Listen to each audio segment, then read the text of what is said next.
Hi dungeon crawling fans! Another month, another update.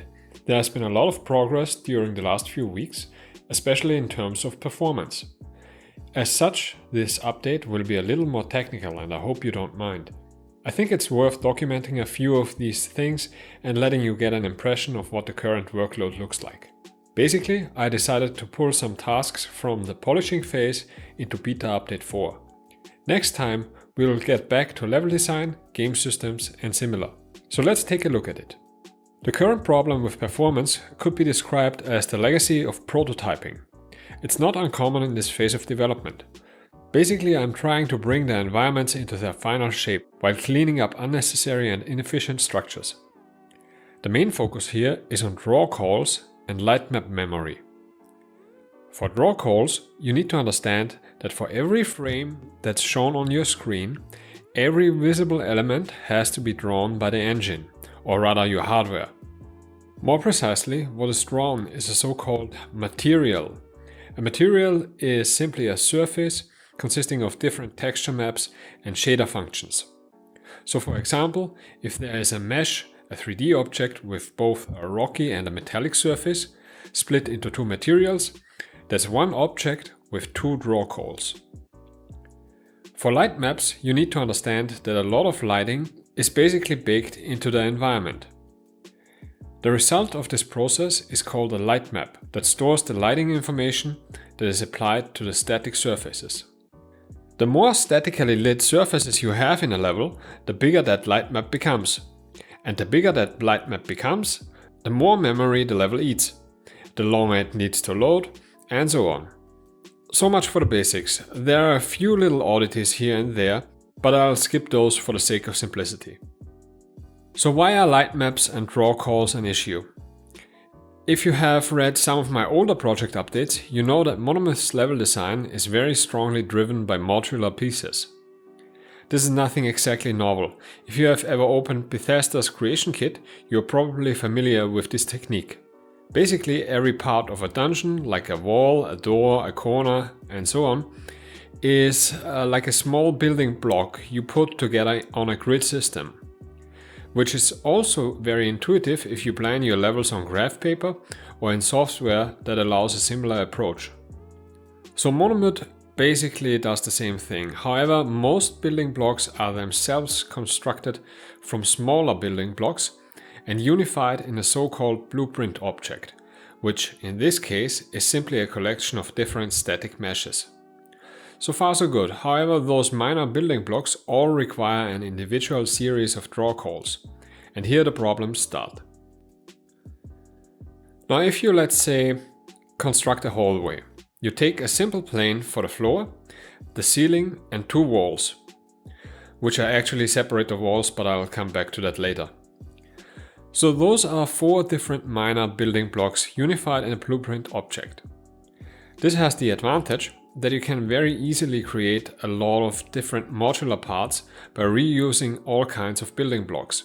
However, it also means, in the case of our hallway, at least 4 times the draw calls of what is necessary. So once you enter the polishing phase and you know how things are laid out, this is a primary target for performance optimization. You need to merge those 4 meshes into one and replace their respective blueprint objects. Luckily, Unreal Engine provides an actor merging tool and replacement mechanisms that can do all of that relatively quickly. It takes a while, but it's manageable and the results are pretty satisfying. Now another way of optimization here is not only merging the meshes, but also merging the materials. I won't go into much detail here, but a very simple and effective way to do this for static environments is vertex painting. Essentially what you're doing here is applying a mask to the mesh that tells the material on which surface to display which textures and how strongly to blend the two. And now instead of having 2 draw calls for, let's say, a ground material and a wall material, you only have one material including ground and wall textures and as such one draw call.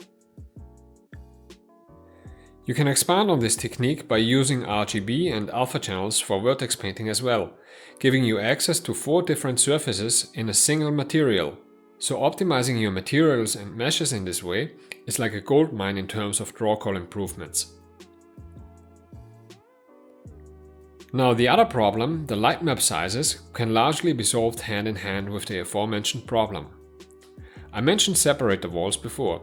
Most minor building blocks were built to be used on the edges of the grid system. So for example, most walls were not just one-sided objects, but actually two-sided walls. This is great for prototyping, but not so great for performance. You have an easy time blocking out environments fast, but a lot of the wall's surfaces will end up facing out-of-bounds areas.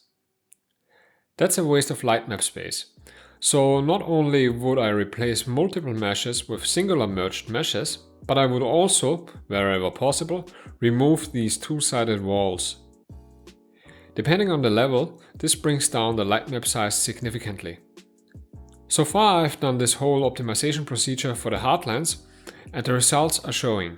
The average draw calls now sit at a convenient 2000 per frame, which is, if I remember correctly, roughly in line with what's recommended in Unreal Engine's documentation. I still need to optimize the later areas in the game, but with the new meshes, a lot of work has already been done in this regard. I also tested these new optimized meshes by creating a few mini dungeons. One of these was expanded into a new tutorial section, which will also be included as a starting area in the next patch. This change went hand in hand with a minor restructuring of general area progression that I wanted to do for a while.